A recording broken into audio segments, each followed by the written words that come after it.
So this is, what is our date? It's the third day of September, yes. And I'm talking today with Rama. And I'm at Florida International University. Listen to me. I'll start over. We get to do that. We get to do that. Okay, so here we are talking with Rama at Florida International University, who has a most interesting program for the Sustainable World Games. And Rama, welcome, and let's hear just a little bit about who you are and what you do. Thank you, Sue. I'm a professor at Florida International University. And many years back, I came across an organization called the PhD Project. The PhD Project is a national organization, and what they're trying to do is to diversify, the workplace. And their idea was, let's be more systemic about it. Let's try to diversify the workforce by diversifying business school faculty, sort of change the front of the classroom. And it started, the 25th year is starting soon, and they've been highly successful. I think they just about have the number of underrepresented minority faculty now is just became 5 times what it was when they started. So, so that was it. When I initially started, it was more of a curiosity. I saw it more as a research project. And then somewhere along the way, I got very interested in what they were doing. I'm actually an engineer. I went to engineering school in 1980 in India when not many women did that. So I kind of had that perspective, and I could relate to what the PhD project was trying to do with encouragement and support, and making sure people felt they had someone to turn to and talk to as they made their journey. So it kind of resonated with me. In 2011, I attended their annual conference, and that was eye-opening for me.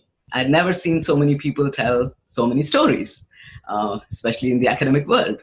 So it was pretty interesting to me to watch this happening. So somebody would say, well, I was, working and had worked for 20 years. And when I came across the idea of doing the PhD, and I was like, well, do I want to throw away a 6-figure salary and get a small stipend? And I decided to do it. Here's why, and here's how, and this is what happened. And so I'm sure there are several in the audience in that same position, and now they've heard a story that they connect to. And they may come up and say, well, I'm in the exact same position. I'm having the exact same doubts. Can I talk to you? So I saw these conversations happening, and it was very interesting to me how it was not, we can always Google and find information, but the conversations gave that experience base that people could relate to and build off of. So that got me really interested. So I think that's the point I would say my relationship with the PhD project changed. I got much more interested than I was before that point. And then somewhere along the way, I had a moment of realization when I coined the term the PhD project for all. And how that happened was I said, okay, not everybody wants to do a PhD, but the way this network is designed, the way it functions, they have a long history of over 2 decades of making this work. So they really know how to get this done. And so I said, they have some insights that, here I am, running a little group on Facebook, or even as I was at some point, doing a lot of work with my son, homeschooling him for some years. And, to really say, well, this makes sense to me. I don't have a big organization, but I do hop on over to my neighbors and say, well, I'm stuck. What do I do next in my homeschool? So I realized that it was pretty powerful model. So I kind of came up with the PhD project for all idea. So far, so good. But then I said, well, now how do I put it in the hands of people? And that's sort of where the Growing Systems of Success idea was born. So it was to distill a lot of what I had learned from the PhD project and encapsulate it in a way that people who know nothing about the PhD and not interested in the PhD, they can still get what this is about. And so that was the intent. And I actually just reached another milestone just last week, because even though I had a blueprint because it's not just individual nuggets that I learned from them, I actually have a huge blueprint, very comprehensive blueprint called the GSS Canvas. And then the challenge was, how do you put this canvas in the hands of people? So my vision is, whether it's a high school student or younger, or people like you working on climate issues, or it doesn't matter what you're working on, I think GSS is something anybody could use. But now my challenge is onboarding. How do I get people to really engage and I just made a breakthrough because one of my friends suggested, Rama, why don't you try these daily challenges? And I thought, that's something to try. And a few months ago, somebody else had said, maybe you want to consider doing a set of reference cards for onboarding people. So they would see this set of reference cards, and they, in the Facebook group, people are coming and going, and it's really difficult to onboard people because the conversation is constantly shifting. So all of these things came together, and we just started our first week of the GSS Daily Challenge, where I pose one question and I'm engaging people in a process. So I think it's an exciting time to have this conversation. Exactly. So I'm thinking of several resources that I would love to connect you with. Okay. Sounds good. And so the first one, let me just jot them down now, and then I'll tell them. Okay. So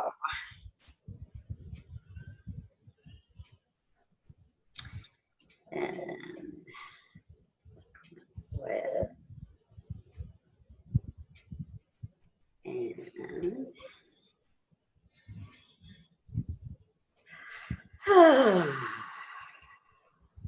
I had one more thought, and it will come. Okay, so this idea of a daily challenge is, I know what it was, of course. Yes. The daily challenge is something that I have been working toward with our, what I call a Future Flash Climate Challenge, right? Interesting. And so my goal is to take people in their imaginations into the future. We're saying right now that we're on the road to 2020, and we are asking, what can we do together that we could not do alone? So I know people who are looking for you. Okay. And so I know that you will be pleased to meet them. Yes, because absolutely. they are doing the work of connecting. And so I'm going to put you in touch. I think the bottom line of what we're trying to do here, let me put it in terms of this, is create a Sustainable World Games headquarters. Okay, can you say more? At the it's eventually going to the Florida Gulf Coast University. We're kind of figuring out how it works at that level. I want you to be part of that conversation with Florida Gulf Coast. We're also working with the University of Florida through the Cooperative Extension Service, which is in every county.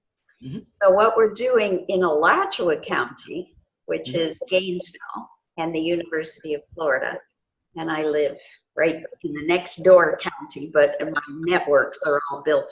I was there almost 30 years, right, to build my networks. Now I'm connecting the network of networks in our local community, and we started yesterday our it's not yet a climate conversation. Right now it's just a conversation. What are the concerns? What are the needs? How do we talk to people who are affected by the lack of all the things that we need for a sustainable, just, and peaceful future? And let's get the network of networks that we're really, is coming into being as we speak. Yes, we are part of that process. Let's see how we can put individual needs, and maybe, you know, that would be at a county level, city level, or a school. It can be any level. That's where your approach is going to be matched for us. I can absolutely, as you were talking, I could see several connections already, because one is the systems of success, which is a little bit of a long-term thinking, because none of what you're saying is going to happen overnight. Right. And so, my one of the things I say is, chance favors those who invest in their 6 Cs, which is sort of what you're doing, investing in connections, investing in conversations. And once you invest in those two, clarity happens. You're going to start clarifying what different people bring to the table, what different people are going to want to contribute, what they, where they want to go with this. And then that informs choice, our capacity to make choice. And then we coordinate. So to me, the big takeaway from the PhD project model, what made me sit up and take notice was, as a professor, I'm very used to two of the C's, right? We're always trying to teach skills, which is competence, and we want people to coordinate with us to learn those skills. And they go on to the workplace, and then they coordinate with other people to get the job done. So I had really never come across an organization that really focused on connections to choice pathways, which is like, let's connect people, have those conversations, take our time having those conversations, and try to clarify what we're doing and build that capacity to make choice. So this is really why I was very drawn to the PhD project. So I see several connections right there. Yes, indeed. So I mentioned earlier that I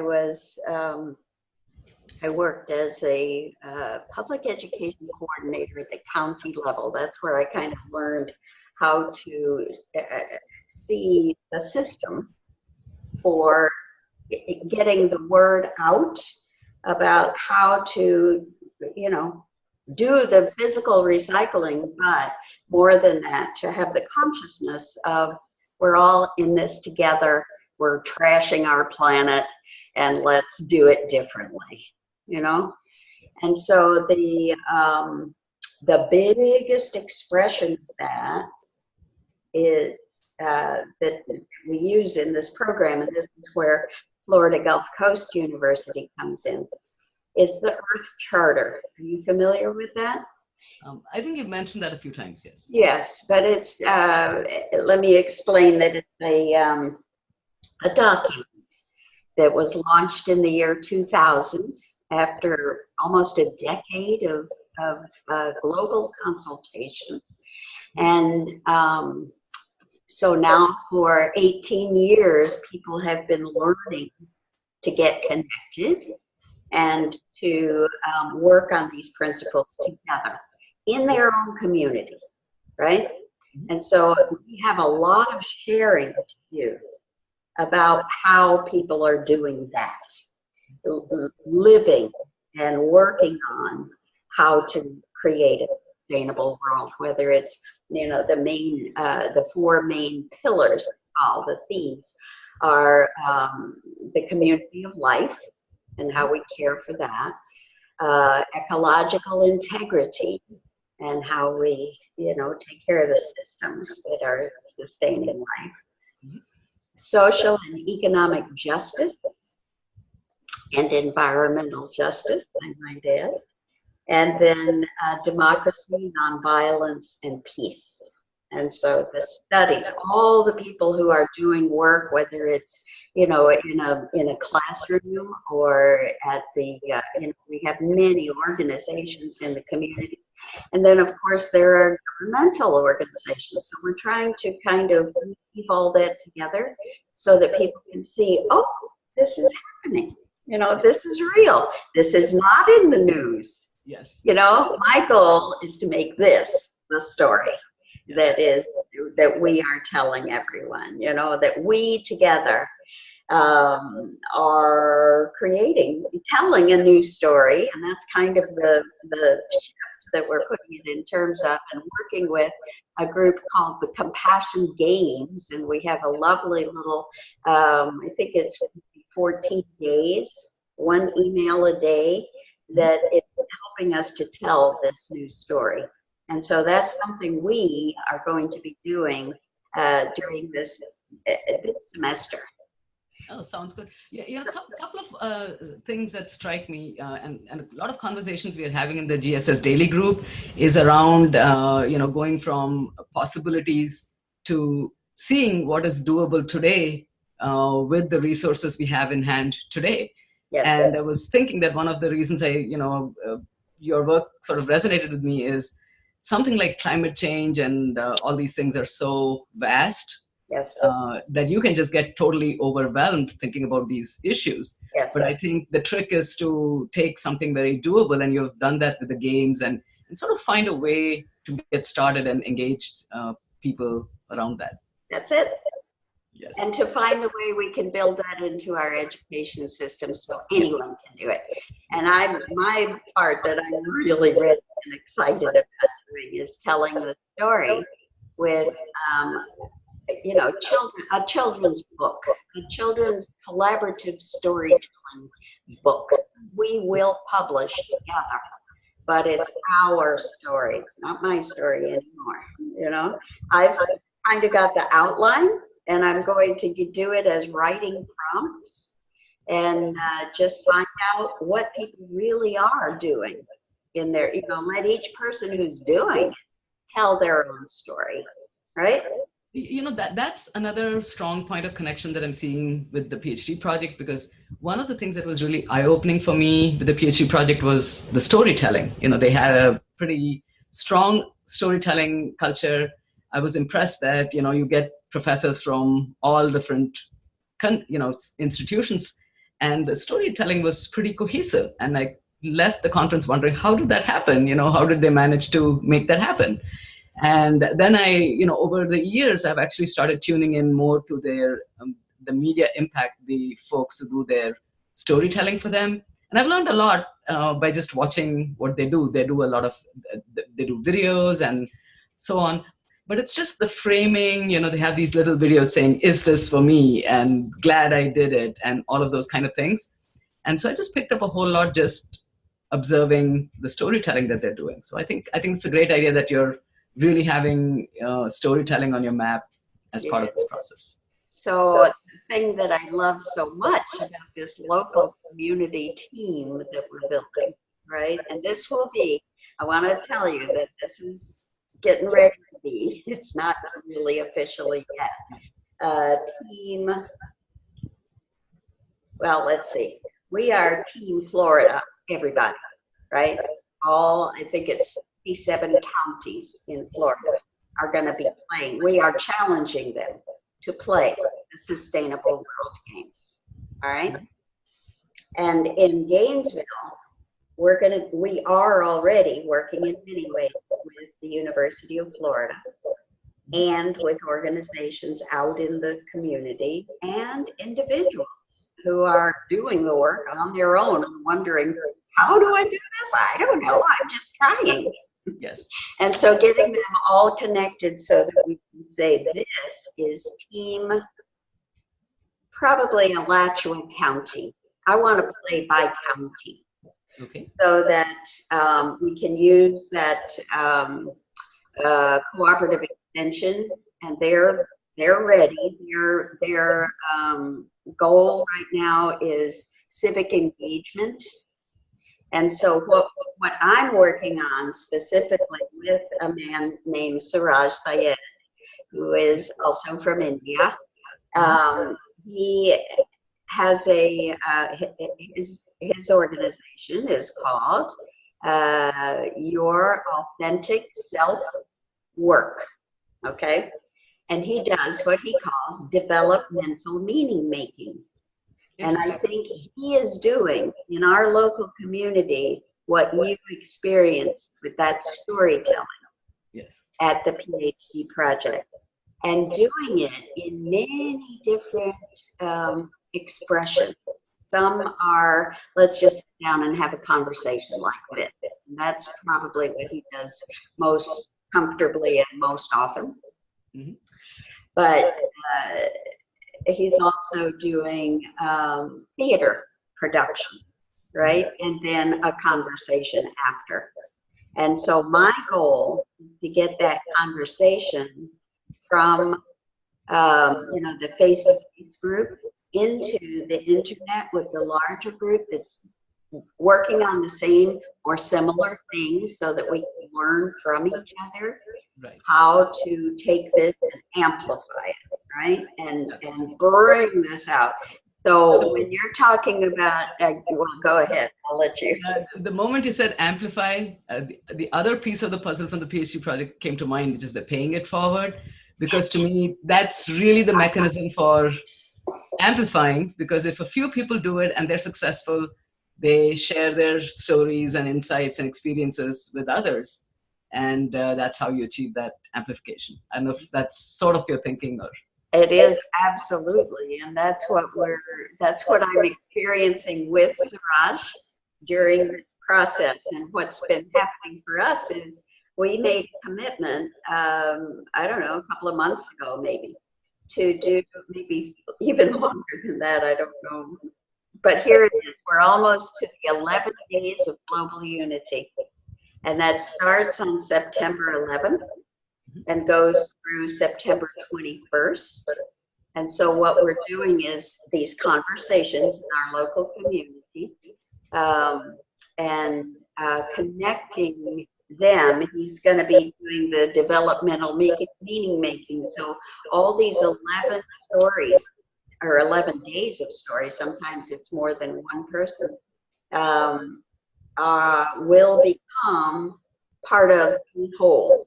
You know, that at the end of these 11 days, we have a story, a collective story to tell. And that's our story here in Gainesville, Florida, and Alachua County. So, yeah, the bigger picture, then, if, you know, you just have to start with an individual, telling their own personal story. They relate it to their work and whatever that is. We put it into the context of, you know, the city or town where they're working, the county, the state, Yes. and the country and the world, yes? And so we're telling the story at each of those levels. Well, when you get to the world game, which was started by Buckminster Fuller way back when, Okay. you're familiar with that? Yes. And yes, and so I feel like that's the game we are playing. And now it's urgent, and we gotta get this right.